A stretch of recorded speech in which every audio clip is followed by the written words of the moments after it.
네, 오늘 이 시간에는 광야, 은혜로 사는 법을 배우다. 광야, 은혜로 사는 법을 배우다 라는 제목을 가지고 함께 하나님의 말씀을 나누고자 합니다. 벌써 특세 마지막 날이 되었죠. 하나님께서 육체의 한계를 뛰어넘게 하셨고요.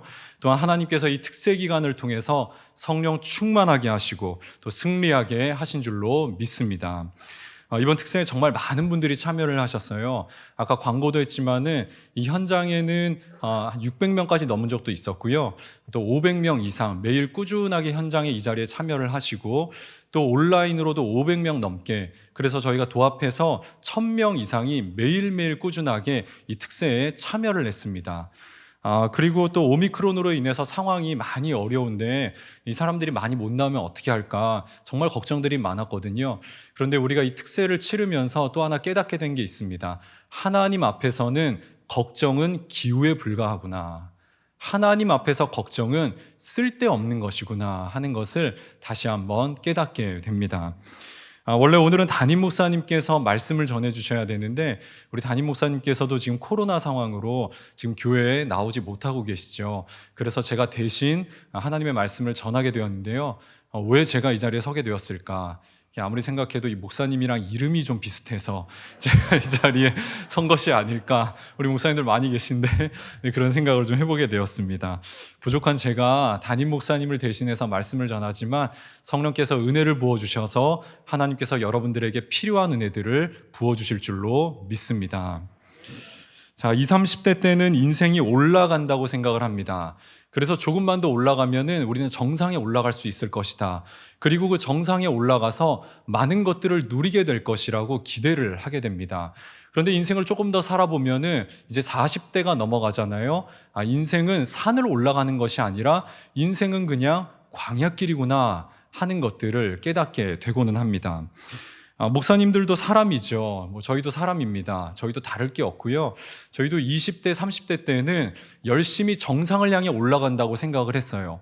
그리고 지금 이 시간에는 배우는 시간이기 때문에 열심히 목회를 배우고 열심히 이 목회를 연마하면은 우리도 앞에 있는 선배님들처럼 이 정상에 올라가가지고 멋있게 목회를 할 수 있겠구나. 이제 이런 꿈을 꾸면서 지금까지 달려오게 되었습니다.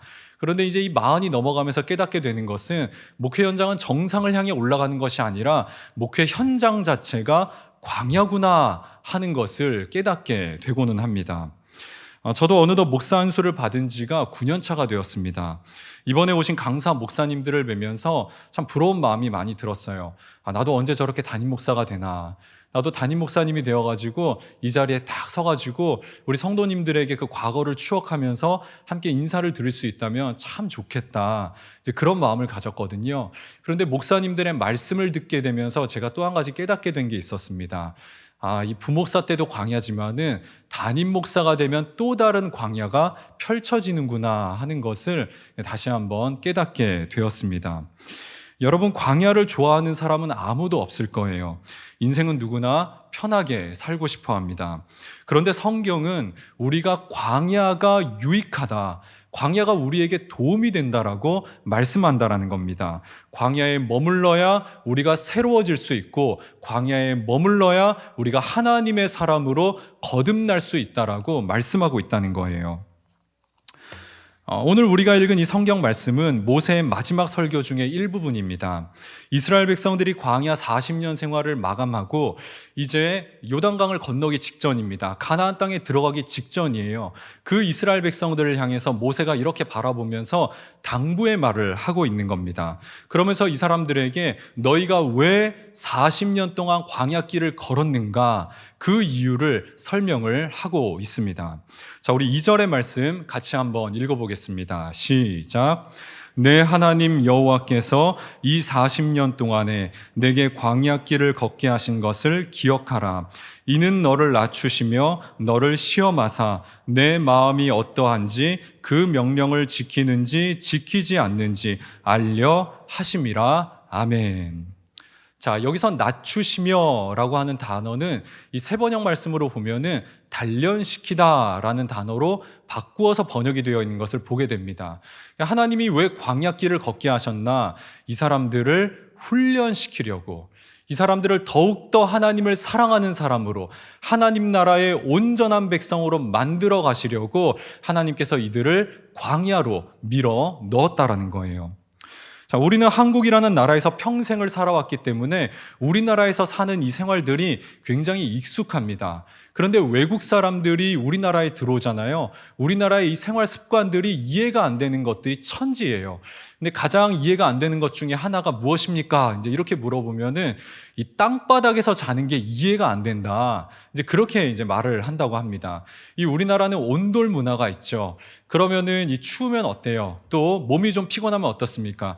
방을 뜨끈하게 해가지고 이 몸을 좀 지져야 되잖아요. 여러분 새벽 기도 하시고 몸이 피곤하면 어떻게 하십니까? 집에 가가지고 바닥을 따뜻하게 해놓고 아마 이렇게 누우셔가지고 이 피곤을 좀 풀고는 하실 겁니다. 그런데 서양은 대부분 침대 문화이기 때문에 이건 바닥이거든요. 신발 신고 다니는 곳인데 왜 이곳에서 자느냐, 이제 이렇게 생각을 한다는 겁니다. 여러분, 우리는 한국에서 자라났기 때문에 한국에서의 모든 삶이 그냥 자연스러워요. 어렸을 때부터 자연스럽게 익혀온 겁니다. 그런데 이 서양 사람들이 봤을 때 한국의 문화는 이상한 것 투성이라는 거예요. 그래서 한국의 이 생활 습관들이 익숙해지려면은 배워야 하고 익혀야 하는데 이 시간들이 상당히 오랜 시간이 필요하더라는 것이죠. 마찬가지로 우리가 하나님 나라에 들어가 살기 위해서는 하나님 나라의 문화, 하나님 나라의 가치, 하나님 나라의 생활 습관들을 우리가 익히고 배워야만 한다라는 거예요. 그런데 하나님이 보시기에 이 이스라엘 사람들이 하나님 나라에 들어갈 준비가 너무나 되어 있지 않더라는 겁니다. 그래서 하나님이 어떻게 하신 거예요? 광야로 다시 들어가라 말씀하셨다는 겁니다.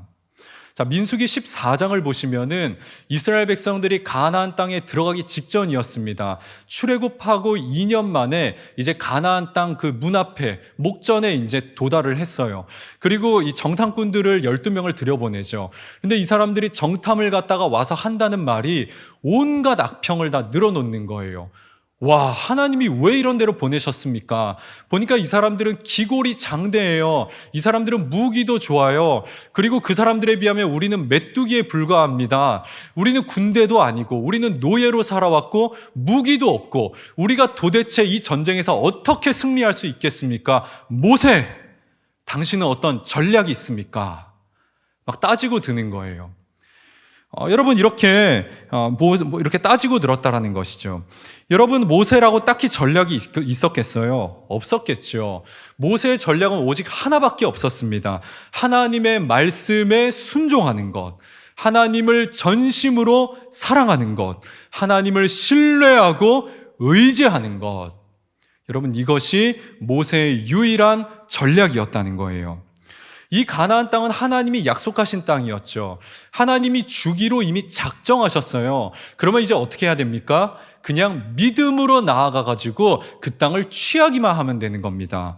그런데 이 정탐꾼들은 그런 믿음이 없었다는 거예요. 하나님을 알았지만 하나님을 머리로만 알았어요. 개념으로만 압니다. 예배는 드렸습니다. 헌금은 열심히 했는지 몰라요. 그렇지만 이 사람들은 하나님을 마음 다해서 전심으로 사랑하지 않았다라는 거예요. 여러분 결국 하나님께서 안 되겠다. 너희들 다시 광야로 돌아가라. 이렇게 정탐한 일수가 40일이었기 때문에 하루를 1년으로 계산해서 40년 동안 광야에 더 있다 와라. 하나님께서 광야로 다시 돌려보냈다라는 겁니다. 여러분들 지금 혹시 광야의 시간을 보내는 분들 계십니까? 물질의 광야, 건강의 광야, 관계의 광야, 진로의 광야, 또 임신, 출산, 육아, 자녀 교육의 광야. 여러분들 여러 가지 광야들이 나에게 지금 다가오고 있다. 그러면은 이렇게 생각을 하시면 됩니다. 하나님께서 나를 조금 더 단련시키시려고, 나를 훈련시키려고, 나를 온전한 하나님 나라 백성 되게 하시려고 나에게 광야를 허락하셨구나. 그렇게 그냥 받으시면 된다는 거예요. 여러분 성경 말씀에 감사함으로 받으면 버릴 것이 없다라고 했죠. 그냥 감사함으로 받으면 여러분들에게 살이 되고 피가 되고 유익이 되는 줄로 믿습니다. 여러분 이제 광야로 들어간 이 이스라엘은 철저하게 하나님만 의지하는 법을 배우게 되죠. 우리 3절 말씀 다 같이 다 같이 한번 읽어보겠습니다. 시작. 너를 낮추시며 너를 줄이게 하시며 또 너도 알지 못하며 내 조상들도 알지 못하던 만나를 내게 먹이신 것은 사람이 떡으로만 사는 것이 아니요 여호와의 입에서 나오는 모든 말씀으로 사는 줄을 내가 알게 하려 하심이라. 아멘. 자, 너를 줄이게 하시며, 하나님이 이스라엘 백성들을 굶기셨다라는 겁니다. 하나님이 이스라엘을 훈련시킨 여러 가지 방법들이 있었는데 그 중에 하나가 이스라엘 사람들을 그냥 굶겼다는 거예요. 여러분들 오늘 이 7교구 지금 자녀들 데리고 많이 나오셨는데 우리 자녀들 키우면서 어려운 것 중에 하나가 밥 먹는 거잖아요. 아이들 반찬 투정하고 밥 잘 먹지 않고 그 고민이 많으시죠. 여러분, 아이들이 밥을 잘 안 먹으면은 잘 먹게 하는 방법이 하나가 있습니다. 굶기면 돼요. 안 먹이면 됩니다. 여러분, 요즘 아이들이요 먹을 게 너무 많아요. 뭐 아이스크림, 그다음에 과자도 있죠. 인스턴트, 뭐 패스트푸드, 뭐 이런 음식들이 너무나 많기 때문에 이 고칼로리의 이 자극적인 음식에 아이들이 길들여져 가지고 밥을 좋아하지 않습니다. 밥을 먹으면 그냥 밍밍하거든요. 그러니까 밥을 먹지 않는 거예요. 그런데 이 아이들을 어떻게 먹게 하냐? 굶기면 돼요. 굶기면 아이들이 배가 고프기 때문에 그 밥만 줘도 그 밥을 맛있게 먹게 된다는 겁니다. 여러분, 저희 집에서도 아이들이 이제 점심과 저녁까지 중간 시간에 간식을 좀 주거든요. 그런데 이 간식을 좀 많이 먹었다 싶은 날은 확실히 밥을 잘 먹지 않습니다. 그런데 이제 간식을 먹지 않은 날이 있어요. 간식을 안 먹고 또 그날따라 또 밖에 나가가지고 신나게 뛰어놀고 오잖아요. 그러면 집에 들어오면서 뭐라고 하는지 아십니까? 엄마 밥 줘요, 배고파요, 이렇게 이야기하는 거예요. 그리고 아이들에게 밥을 내놓고 반찬도 별 볼 일 없어요. 그래도 그 밥을 갖다가 아주 맛있게 먹는 겁니다. 그러면서 이렇게 이야기해요. 밥이 꿀맛이에요. 엄마가 해주는 밥 최고예요. 이렇게 이야기를 하는 겁니다. 여러분, 굶기면 되는 거예요. 여러분, 광야는 외부와 완전히 단절된 곳이었죠. 광야는 먹을 것이 없습니다. 인간의 노력으로는 결코 음식을 얻을 수가 없는 곳이에요. 외부의 도움이 있어야만 생존이 가능한 곳입니다. 하나님은 이 광야에서 하나님이 주시는 은혜로만 사는 법을 배우라고 광야에서 40년 동안 머물도록 하셨다는 거예요. 이스라엘은 이집트에서 무려 400년 동안 노예로 살게 되었죠. 이스라엘 사람들이 이집트에서 머무르면서 잘못된 생각을 하나 갖게 되었습니다. 그것은 이집트 사람들이 우리를 먹여준다. 우리가 이집트에 딱 붙어 있기만 하면은 저들이 우리를 먹여 살리겠구나 하는 잘못된 생각을 갖게 되었다는 거예요. 여러분, 그런데 하나님은요, 이 아브라함을 부르실 때 아브라함만 부르신 게 아니라 아브라함의 몸에서 날 모든 사람들, 모든 자손들, 이스라엘 모든 백성들을 다 부르신 거예요. 그래서 하나님의 자녀 삼으셨죠. 그러면 이제 이스라엘 백성들은 누구를 섬겨야 되는 겁니까? 하나님만 섬겨야죠. 하나님만 의지를 해야죠. 하나님의 도우심만 구해야죠. 그런데 이 사람들이 지금 하나님 말고 다른 것들을 의지했다라는 거예요. 그리고 이집트가 마치 우리를 먹여 살리는 것처럼 그렇게 착각하고 있었다는 겁니다. 이것이 하나님이 보시기에 악했다는 거예요. 안 되겠다. 얘네들 빨리 건져내야지. 그래서 하나님이 이스라엘 백성들을 건져내셨다는 거예요. 하나님 안에 있으면 노예가 아니거든요. 자유자로 살아갈 수 있거든요. 하나님 안에 있으면 더 이상 비교하거나 경쟁하지 않아도 되거든요. 하나님 안에 있으면 힘과 크기와 규모를 자랑하지 않아도 되거든요. 온갖 걱정과 염려에서 해방될 수 있거든요. 그런데 왜 이집트를 의지할까? 왜 자꾸만 이집트로 돌아가려고 할까? 하나님이 안 되겠다라고 판단을 하신 겁니다. 광야로 다시 돌아가라. 조금 더 훈련받고 충분히 시간 갖고 너희들이 완전히 나의 백성이 되었을 때 그때 가나안 땅으로 들어가라. 이렇게 가나안 땅으로 돌려보내셨다라는 겁니다. 수도원이 처음으로 생겨난 곳은 광야였습니다. 초대교회 교부들은 하나님을 더 깊이 만나려고 더 깊은 곳으로, 더 깊은 광야로 나아갔어요.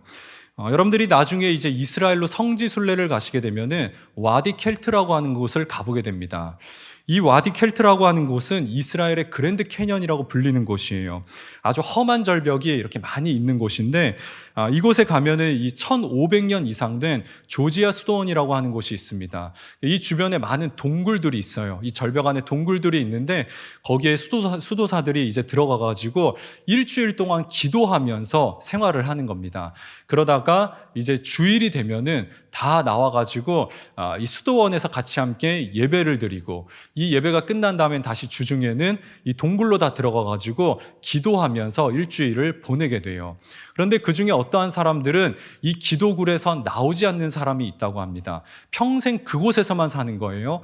먹는 거를 해결해 줘야 되니까 이 바구니에다가 음식을 담아가지고 줄에 매달아서 이걸 올려 보내주는 겁니다.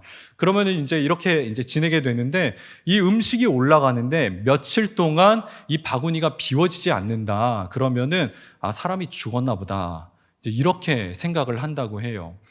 여러분, 왜 이 사람들이 그 광야로, 이 광야는 불편한 곳이잖아요. 사람이 살 수 없는 곳입니다. 먹을 것을 구할 수 없는 곳이에요. 그런데 왜 이렇게 깊은 광야로 들어갔는가? 이 광야로 가면은 외부와 완전히 차단되어 있고 온전히 하나님을 독대할 수 있는 곳이기 때문에, 온전히 하나님을 경험할 수 있기 때문에, 온전한 하나님의 은혜를 체험할 수 있는 곳이기 때문에 더 깊은 곳으로, 더 깊은 광야로 나아갔다는 겁니다. 그래서 이 카톨릭 신학자 까를로 까레토는 도시의 광야라는 책에서 이제 이런 말을 합니다. 나날의 생활 속에서 광야를 마련하라. 당신이 광야로 갈 수 없거든 당신의 생활 속에서 광야를 만들라라고 말을 했습니다. 우리의 일상을 광야로 만들어 가라는 것이죠. 하나님이 이스라엘을 아무것도 구할 수 없는 광야로 내몰았던 이유는 그들이 미워서가 아니었어요. 자기 백성을 너무나 사랑하셔서 그들을 진짜 하나님 나라의 백성으로 만들어 가시려고 광야로 돌려보냈다라는 겁니다. 그래서 광야는 우리의 눈에 보기에는 굉장히 거칠고 험하고 힘든 곳으로 보이지만 이곳은 하나님이 함께 하시는 곳, 이곳은 하나님의 은혜를 선명하게 체험할 수 있는 축복의 장소가 된다라는 거예요. 예수님도 세례를 받으시고 성령의 이끌림을 받아서 광야로 나아가시게 되셨죠. 이 광야에서 가장 먼저 받았던 시험은 먹는 시험이었습니다. 사단이 예수님을 찾아와서 이렇게 유혹을 해요. 예수, 너 능력이 있잖아. 배고프지? 지금 저기 있는 돌들 빵처럼 보이잖아. 저거 빵으로 만들어 먹어. 넌 충분히 능력이 있어. 이렇게 유혹을 합니다. 그러자 예수님께서 어떻게 응수를 하세요?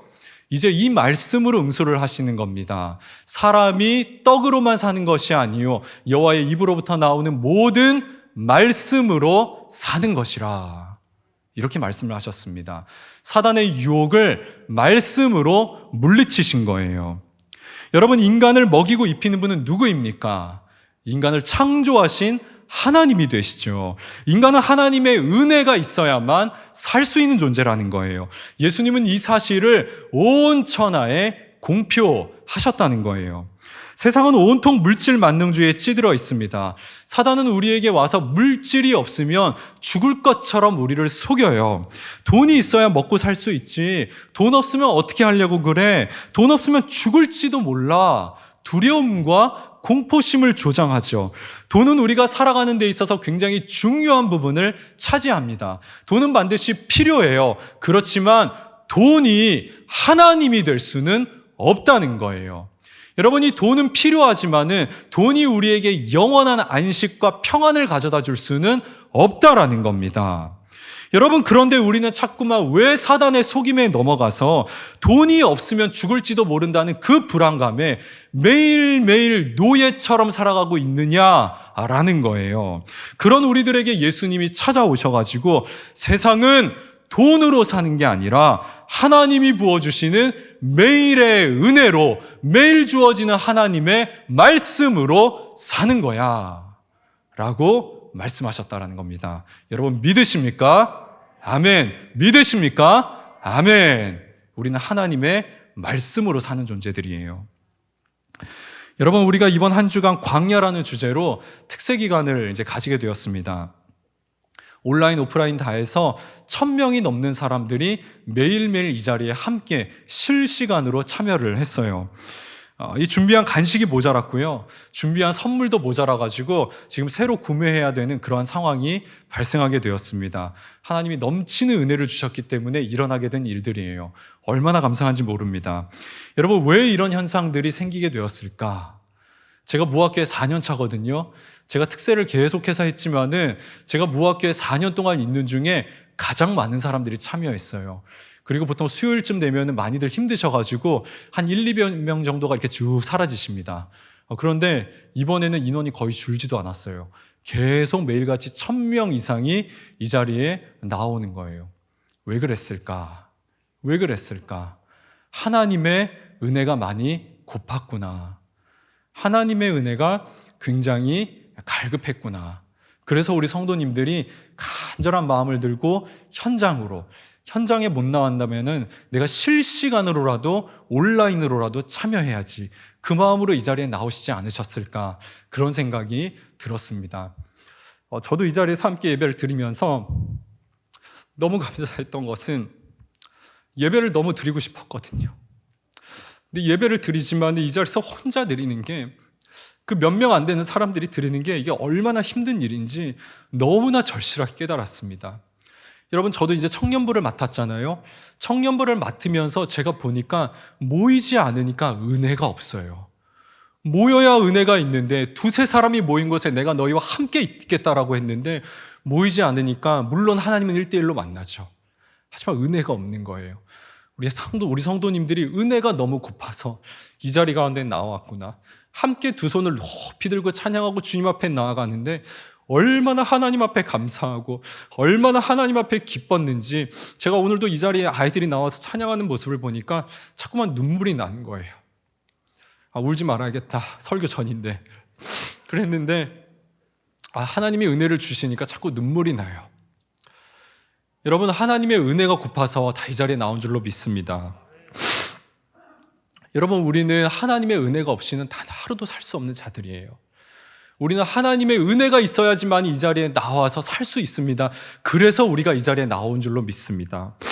여러분, 오늘 이 시간으로 특세는 끝나게 돼요. 하지만 여러분, 오늘 특세가 끝난다고 해가지고 여러분 이제는 끝하고 여러분 또다시 일상에서 그 은혜를 잊어버리지 않으셨으면 좋겠어요. 나 은혜 받았으니까 이걸로 일주일, 이걸로 한 달, 1년을 살아야지. 그게 아닙니다. 여러분, 은혜는 매일매일의 은혜가 주어지는 것이지 일주일치, 한 달치, 1년의 은혜가 주어지는 것이 아니라는 거예요. 여러분, 주일 이 새벽 기도 해보니까 어떠십니까? 좀 많이 피곤하시죠? 여러분, 그래도 일주일 해보니까 어떠세요? 새벽에 딱 시간 되니까 눈은 떠지잖아요. 여러분, 기왕 눈 떠진 거 이제 오늘부터 이제 매일매일 다시 한번 새벽을 깨워보셨으면 좋겠어요. 그래서 그 새벽에 하나님께서 주시는 그 말씀을 붙들고 그 말씀을 가지고 우리의 일터와 우리의 직장 가운데로 나아가 보라는 거예요. 여러분, 그러면 매일매일 주시는 하나님의 은혜로 살아가면 우리의 삶이 변화가 안 될래야 안 될 수가 없다라는 것입니다. 여러분, 이렇게 우리가 경건의 습관을 가지고 살아가잖아요. 그러면 누가 복을 받는 줄 아십니까?